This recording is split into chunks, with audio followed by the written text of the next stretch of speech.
जितने भी आते हैं हम लोग निःशुल्क चिकित्सा शिविर लगा कर निःशुल्क चिकित्सा देते हैं उसको।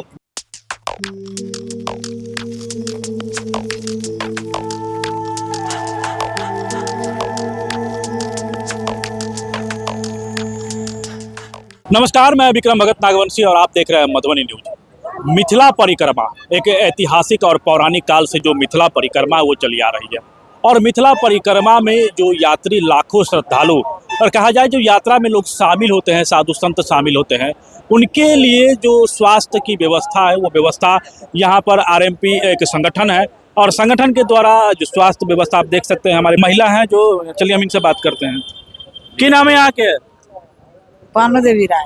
कत्ता घर भेल? सीसमपुर। सीसमपुर कत्ता भेल है? धर्मशाला। नेपाल के छियै? हाँ।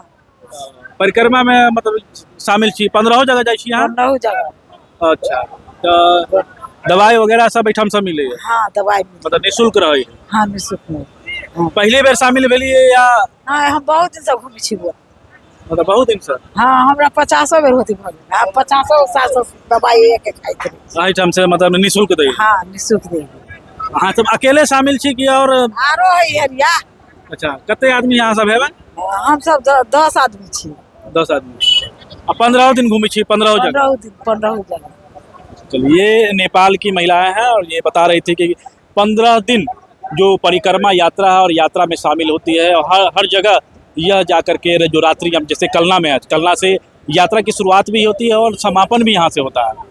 तो आज से रात यहाँ जो लोग हैं, यात्री हैं, यहाँ विश्राम करेंगे। चलिए हम चलते हैं कि कुछ लोग हैं यहाँ जो आरएमपी जो संगठन है, संगठन के लोग हैं, संगठन में शामिल होते हैं और इन्हीं जो ग्रामीण चिकित्सक कहा जाए, इन्हीं के द्वारा यह शिविर लगाया जाता है और जो भी जितने भी श्रद्धालु यहाँ शामिल होते हैं यात्रा में, सबकी जो स्वास्थ्य सेवा है, स्वास्थ्य सेवा देते हैं। क्या नाम हुआ आपका? मेरा नाम डॉक्टर सत्यनारायण मंडल हुआ। अच्छा, आप संगठन के क्या है? मैं जनजीवा कल्याण संगम परिवार का जिला सचिव हूँ। अच्छा, मैं विगत वर्ष 2005 से कलानेश्वर स्थान मिथिला परिक्रमा जो 15 दिनों वाली, 5 दिनों वाली और 24 घंटे वाली यानी डाक बम जितने भी आते हैं हम लोग निःशुल्क चिकित्सा शिविर लगा कर निःशुल्क चिकित्सा देते हैं उसको। उसके बाद अगर किसी प्रकार की ज़्यादा समस्या होती है तो यहाँ से हम लोग एम्बुलेंस या जो भी गाड़ी हो उसको सुरक्षित स्थान यानी हमारे जो वरिष्ठ चिकित्सक है उसके यहाँ भेज देते हैं, सुरक्षित पहुँचाते हैं। और मेला का देख रेख जितने भी खास करके स्वास्थ्य विभाग की बात हो तो हम लोग का जिम्मे रहता है। हम लोग पूरे निष्ठापूर्वक काम करते हैं और इसमें सभी का सहयोग रहता है। जैसे मान लीजिए पीएचसी से भी हम लोगों को मेडिसिन मिलता है और दवा दुकानदार भी हम लोगों को जो मेडिसिन से सहयोग करते हैं और एमआर वगैरह भी हम लोगों को सहयोग करते हैं। और हम लोग जो बचा खोचा अगर उसमें भी कमी रहती है तो हम लोग अपना जेबी से लगा करके उस चीज़ को सफल बनाते हैं। जो मेडिसिन नहीं अवेलेबल रहता है उसको अवेलेबल कराते हैं और सबको निःशुल्क चिकित्सा शिविर सुबह से लेकर के रात तक जब तक ये परिक्रमा यहाँ रहती है 24 घंटा रहती है, हम लोग सेवा देते हैं। कितने यात्रियों का आप लोग लगातार 2005 से इस जो सेवा है कर रहे हैं, तो यहाँ पर कितने जो यात्री है उनका आप लोग इलाज कर पाते हैं? मोटी 30 से 40 हज़ार पर ईयर हम लोग सेवा दे पाते हैं। 30 से 40 हज़ार लोगों को? 30 से 40 हज़ार लोगों को। चलिए, 30 से 40 हज़ार लोगों को सेवा इस जो कैंप है, कैंप के माध्यम से हमारे साथ रामकृपाल जी है।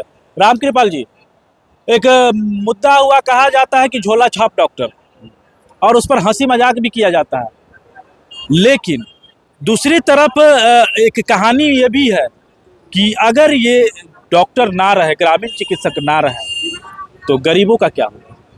देखिए सर, झोला छाप कर रहे थे लेकिन आदरणीय यशस्वी मुख्यमंत्री नीतीश कुमार जी बोल दिए हैं कि आप झोला छाप नहीं, ग्रामीण चिकित्सक हैं, झोला छाप कर करके अपमान मत किया कीजिए, क्योंकि ग्रामीण चिकित्सक है। क्योंकि आप लोग भी अब देखे होंगे कि कोरोना वायरस जो आया था 2020 और 21 में, जो MBBS का क्लिनिक बंद हो गया, लेकिन हम लोगों का घर जा कर के कोरोना वायरस को इलाज किए, 100% रिजल्ट उसको दिए। क्योंकि आप नहीं, पूरे बिहार जानता है ये ग्रामीण चिकित्सक कोरोना वायरस में अपना घर नहीं, अपना क्लिनिक नहीं छोड़े, प्राथमिक उपचार करते रहे। लेकिन MBBS द्वारा क्लिनिक बंद हो जाने के बाद जितना रेंज होना चाहिए उससे आगे बढ़ करके हम लोग कोरोना वायरस में काम किए जी। और परिक्रमा में कितना सहयोग होता है आप लोग? सर हम लोगों का संगठन 2001 ईस्वी से है, लेकिन 2005 से लगातार हम माने यहाँ सेवा दे रहे हैं, क्योंकि यहाँ बिसौल विश्वामित्र स्थान होता है, वहाँ लगभग 24 घंटा 5 दिन और माने 15 दिन ये तीनों परिक्रमा का सेवा लगभग वहाँ बिसौल में कम से कम 50+ हजार को सेवा हम करते हैं, क्योंकि वहाँ 24 घंटा को गोड़ फूला रहता है, फूटा रहता है, उसको बैंडेज वगैरह वगैरह पूरा हम लोग करते हैं। बैंडेज वगैरह जो भी समस्याएं आती है, जो यात्री इसमें शामिल होते हैं, उनकी सेवा के लिए ये आरएमपी संगठन सदैव तत्पर है। सदैव कहा जाए तो जो भी परिक्रमा है कलना और विश्वामित्र आश्रम बिशौल में ये लोग सेवा देते हैं। चलिए कुछ और लोग हैं, हम इनसे भी जानेंगे। क्या नाम हुआ आपका? मेरा नाम सुनील कुमार शाह हुआ। अच्छा, आप कहाँ से आते हैं? हम लाखिम गाँव से आते हैं। छोमगांव से। जी, मैं प्रखंड कोऑर्डिनेटर हूँ अच्छा। और मैं मिथिला परिक्रमा में निःशुल्क चिकित्सा सेवा देकर श्रद्धालुओं को जो है सेवा देते हैं, और विगत 2005 से अनवरत अभी तक हर परिक्रमा में देते आ रहे हैं। 2005 से लगातार देते आ रहे हैं। और कुछ लोग हैं, इनसे भी हम जानने की कोशिश करते हैं यहाँ पर किन किन प्रकार की बीमारी लेकर के लोग पहुँचते हैं, खासकर क्योंकि पैदल जो श्रद्धालु है पैदल चल करके 15 जगह जाते हैं। जैसे चोट हो, जैसे कहीं कट फट गया हो, उस सब का इलाज करते हैं हम लोग। जैसे थका हुआ है उस सबको, जैसे देहात का दर्द का दवा देते हैं, पेट झड़ता हो, गैस बनता हो, उस सब का इलाज करते हैं हम लोग। सबका इलाज करते हैं जी, नॉर्मल मेडिसिन करते हैं। अगर ये आरएमपी ना रहे तो कितनी परेशानी होगी? बहुत परेशानी होगी, क्योंकि सरकारी स्तर पर कोई व्यवस्था नहीं। कोई व्यवस्था नहीं है। क्या होना चाहिए सरकारी स्तर पर? किस तरह की व्यवस्थाएं होनी चाहिए? यहाँ जैसे नॉर्मल जो प्राथमिक उपचार के लिए हॉस्पिटल, उसमें सारे डॉक्टर मौजूद होना चाहिए। वहाँ सर्जरी का व्यवस्था होना चाहिए, चाइल्ड स्पेशलिस्ट होना चाहिए। ये सब नहीं है वहाँ, ये सब नहीं है। अब चलिए हम एक और प्रश्न लेना चाहेंगे रामकृपाल जी से। रामकृपाल जी, आप चलिए ग्रामीण चिकित्सक तो हैं ही, साथ में आप भारतीय जनता पार्टी के मंडल अध्यक्ष हैं, और इसलिए आपसे सवाल करना लाजमी हो जाता है कि ये जो परिक्रमा भारत और नेपाल का अंतर्राष्ट्रीय यात्रा है, लेकिन हम लोग भी लगातार अभी आप ही के भाजपा के बगल के मंत्री अरुण शंकर प्रसाद जी मंत्री हैं, पर्यटन मंत्री है, उनसे भी हमने सवाल किया था कि भाई परिक्रमा को लेकर के सरकारी स्तर पर कुछ व्यवस्था होनी चाहिए। उन्होंने आश्वासन दिया कि हम लोग करेंगे, लेकिन जब आज देखा जा रहा है तो धरातल पर वो बातें, वो उनका दावा हवा हवाई हो गया। देखिए सर जी, हम लोग मंत्री जी जो किए हैं, माने पर्यटन स्थल में कल्याणेश्वर स्थान 4 भाषा इंडिया में लगता है, जिसमें कल्याणेश्वर है, फुलहर है और बिसौल है। मंत्री जी से आग्रह करेंगे कि एक कोरोना छूट गया उसको ही ले लिया जाए।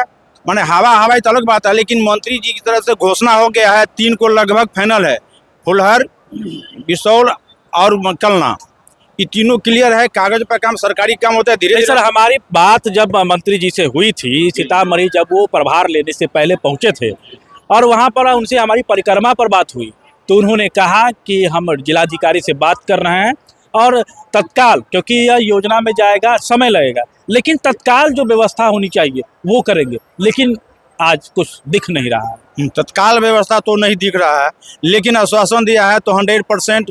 इसके साथ साथ भी परिक्रमा का रास्ता जो है वो भी क्लियर कहें कि हम जो है सो करवा देंगे। लेकिन मंत्री जी बार बार आग्रह हम करेंगे कि 3 हो गया है, एक कोरोना नहीं छूटना चाहिए। ये पकड़ा जाएगा तो इंडिया का चारों भाषा का जो है सो माने रास्ता भी क्लियर हो जाएगा, आने जाने में साधु संत को दिक्कत नहीं हो पाएगा। चलिए रामकृपाल जी, क्या कहेंगे? सत्ता में है, सरकार के साथ है, तो घुमा फिरा के जवाब देंगे ही, लेकिन कहा जाए तो आज हमने जिस तरह से देखा यहाँ पर कलना में आज से परिक्रमा यात्रा का शुरुआत होना है, और आरएमपी जो ग्रामीण चिकित्सक है वो अपने स्तर से यहाँ व्यवस्था किए हुए हैं, जो यात्री हैं उनका इलाज, उनके दवा और सारे चीज़ों का व्यवस्था की है। लेकिन मंत्री जी, पर्यटन मंत्री बिहार सरकार अरुण शंकर जी से हमारी बात हुई थी, उन्होंने कहा था कि जिलाधिकारी से मिलेंगे। लेकिन जब हम आज इसी परिक्रमा में घूम रहे हैं तो सरकारी स्तर पर किसी भी प्रकार की व्यवस्था कहीं भी कुछ दिख नहीं रहा है। वैसे धन्यवाद के पात्र है ये ग्रामीण चिकित्सक जो यहाँ रह करके, खड़े होकर के और लगभग 24 घंटे ये लोग यहाँ पर ड्यूटी देंगे और ड्यूटी देने के साथ में जो लाखों श्रद्धालु यहाँ भाग लेते हैं उनकी सेवा में लगे हैं। चलिए हमारे साथ अभी शिविर में मौजूद है और शिविर में कुछ महिला है। कतऽ से छियै अहाँ सब? सब भगवतीपुर के छियै। कतऽ? नेपाल? हाँ, आही बेर शामिल भेलियै कि हमेशा से शामिल? आही बेर भेल। पहली बेर शामिल भेल? पहले बेर। एहिठाम शिविर में आयल छियै हाँ, कि कथी के दवाई लिये? ई ठेही ठकन के दवाई लेलियै। थकान भऽ गेल? पैदल चल के लिए? पैदल अयलियै। अच्छा, अहाँ पहली बेर छियै?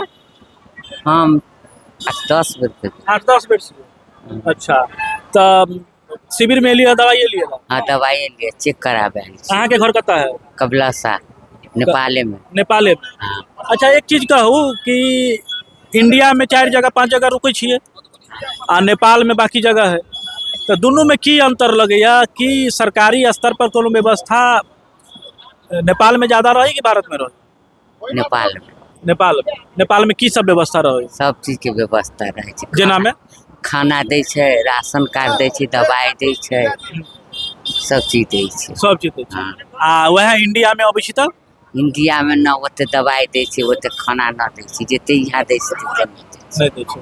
की होबाक चाही एहिठाम? अगर न्यूज के माध्यम से सरकार, भारत इंडिया के सरकार अगर देख रहल है तो की सब व्यवस्था हो चाहिए एहिठाम?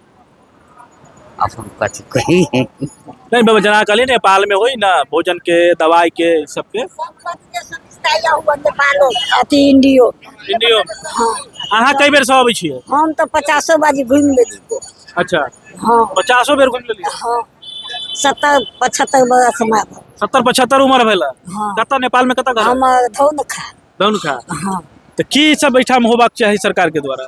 सब कथू है, आप कथी कहिए, दवाई गोटी सब देवे करिए, खाना पीना सब देवे करिए, आप कथी देते हैं? अच्छा, सब सामान बट। तो चलिए ये महिलाएं हैं और महिलाएं जो हम दिखाने की कोशिश करते हैं। यहाँ देखिए किस तरह से इलाज यहाँ पर किया जा रहा है। जो बीमार पड़ गई है और यहाँ पर जो चिकित्सक है, ग्रामीण चिकित्सक है, उनके द्वारा उनका महिला का इलाज किया जा रहा है। तो आपने सुना कि कैसे यहाँ पर महिलाएं जो बता रही थी कि नेपाल में पूरी व्यवस्था होती है सरकार की तरफ से, लेकिन वही जब भारत में प्रवेश करते हैं तो भारत में जो लोग निजी सहयोग से, निजी स्तर से कुछ व्यवस्था करते हैं वही होता है, बाकी सरकार के स्तर पर किसी प्रकार की कोई व्यवस्था नहीं होती है। तो बने रहे मधुबनी न्यूज़ के साथ। हमें यूट्यूब पे देख रहे तो सब्सक्राइब करें, फेसबुक पे देख रहे तो लाइक करें। शुक्रिया, धन्यवाद। आप हमारे मधुबनी न्यूज़ को फेसबुक पे देख रहे हैं तो पेज को लाइक करें, यूट्यूब से देख रहे हैं तो हमारे चैनल को सब्सक्राइब करें और बेल आइकन को दबाना ना भूलें।